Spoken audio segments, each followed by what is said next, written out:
Hello friends, welcome to another video.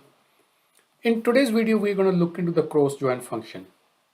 Few days ago, I posted a small video without explaining in the full detail a use case of a cross-join function. Again, this cross-join function and the solution which I'm going to talk about is based on a question posted on Power BI community forum. It's going to be a small video, but just to give you an idea how cross-join function works and how you can use it in your solutions. So let's get to Power BI, look at the data and look at the solution.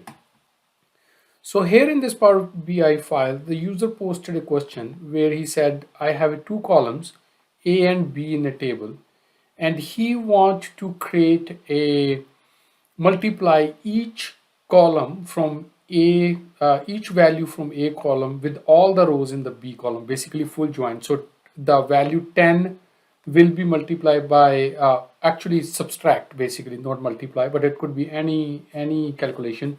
So the user wanted 10 minus 4, 10 minus 5, 10 minus 6, and that results at then 11 minus 4, 11 minus 1, 11 minus 6.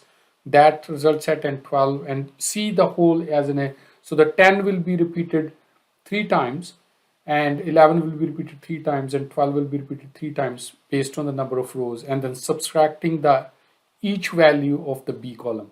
So how we can do that? First of all, we need to create a calculated table. We cannot do it in the same visual here. We need to create a calculated table using DAX. So what we can do here is, so I'm going to walk through this solution. First we go to modeling and new table. Let's call it output table.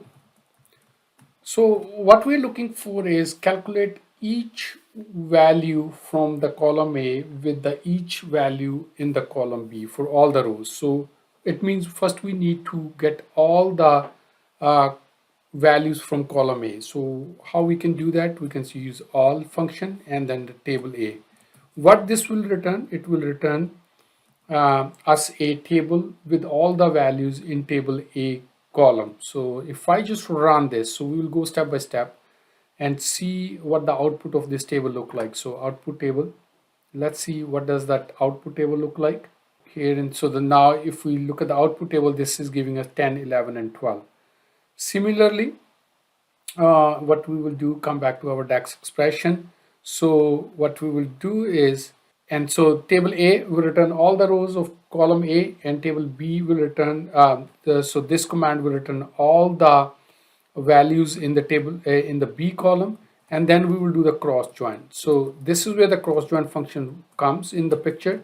So basically it's like a full join what we use in a SQL. So it will return all the combination ever possible between the values of column A and column B. So if we just enter here, so 10 is repeated 3 times. Why it repeated 3 times? Because we have 3 rows in our main table, and then all the values 4, 5, 6 from column B, and the 11 is 4, 5, 6, and 12 is 4, 5, 6. So basically now we have the combination what we are looking for.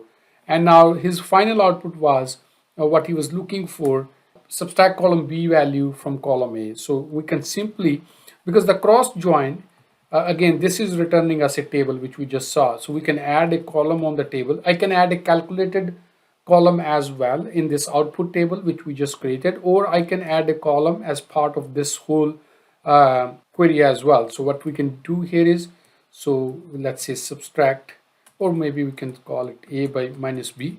So what does this mean? So add columns, we are adding a column on top of this table, and what we're doing is we are adding a column. So we're giving the column name, that is A minus B, and then because this is the table we are looking at, so A minus B is the what we want to want our calculation to be. If we want to multiply, this will be multiply or minus, or whatever we want to do, whatever calculation we want to perform here. So now if once we do this, now our output column table, would have all the calculation. As you can see, 10 minus 5, 5, 10 minus 4, 6, 10 minus 6, 4. So this was the output the user was looking for. Now if I want to visualize this data, I can bring column A maybe put it in a table visual, and do not aggregate, because otherwise, because it's a number field, it's going to aggregate itself. So table A and table B, do not aggregate or summarize. Again, the purpose of this video was to showcase how the cross join function works. Like, you can really combine two tables together, and then it will give you the full rows, full outer join as in the SQL, and you will get all the combination ever possible, and then you can perform the calculation on top of that. It's not necessary that this is only used to create a calculated table. It can be used in the measures as well. Maybe in the upcoming video, I will create where the cross join table will be function will be used in one of the measure. But in this case, I just want to walk through how the cross join function works, and for this particular solution, what the user posted, that this particular function was helpful to achieve the result. I hope you learned one or two things out of this video. Let me know what you guys think. Do subscribe on my YouTube channel. Until next video, have a great day. Thanks for watching. Bye for now. Thank you.